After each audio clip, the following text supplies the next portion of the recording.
Baked chicken siopaw asado para maiba naman kahit araw-arawin sa sarap. Hindi talaga nakakasawa ang baked siopaw, lalo na pag may ganitong palaman. Ang sarap talaga. Tara, umpisahan na natin agad dito sa ating half cup ng warm water, 1/8 cup ng asukal, at 1 teaspoon ng yeast.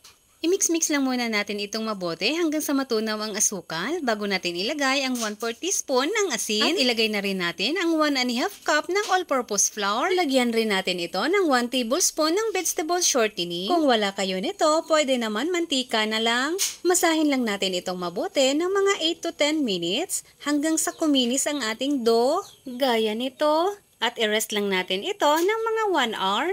Gagawa muna tayo ng palaman. Maglagay lang ng konting mantika sa kawali.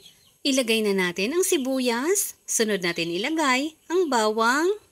Once lumabas na ang aroma ng ating bawang at sibuyas, ilagay na natin ang nahimay natin na manok. Haluin lang muna natin ito bago natin ilagay ang 1/4 cup ng brown sugar, 1/4 teaspoon ng asin, at 1/4 teaspoon ng paminta.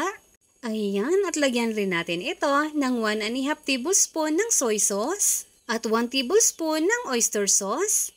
Haluin lang muna natin itong mabuti bago natin ilagay ang pampalapot, 1 tablespoon ng cornstarch na tinuna sa half cup ng tubig. Lagyan rin natin ito ng 2 piraso lang ng star anise at hintayin na lang natin na ito'y lumapot. Once lumapot na, tanggalin lang natin ang star anise at pwede na natin ito hanguin.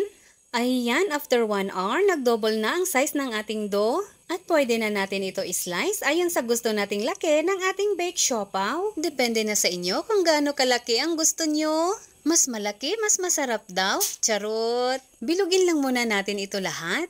Once okay na, iplatin lang natin ito ng bahagya para malagyan natin ng palaman. At ito na yung palaman na ginawa natin kanina. Pwede nyo rin po ito lagyan ng boiled egg. At ganito lang ang gagawin natin, sundan nyo na lang ang ginagawa ko. Mukha lang itong mahirap pero napakadali lang nito gawin. Kayang-kaya nyo rin ito.